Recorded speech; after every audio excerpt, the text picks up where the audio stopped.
মাঞ্জাত শুক্ৰবাৰে দিনৰ 2 বজাত বিশ্ব হিন্দু পৰিষদৰ উদ্যোগত সন্ত যাত্ৰা সম্পন্ন।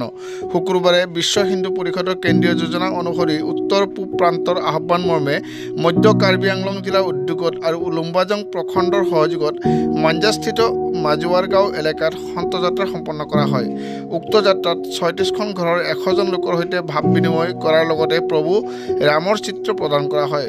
অনুষ্ঠানত জিলাৰ সন্ত প্ৰমুখ টুটন আচাৰ্য, সহসন্ত প্ৰমুখ ৰাজেশ কিলিং, ধৰ্মপ্ৰচাৰ প্ৰমুখ দীপক শৰ্মা, কাৰ্যকৰ্তা পিংকি দেৱনাথ উপস্থিত থাকে। অনুষ্ঠানৰ অন্তত ৰাইজে মহাপ্ৰসাদ গ্ৰহণ কৰা পৰিলক্ষিত হয়।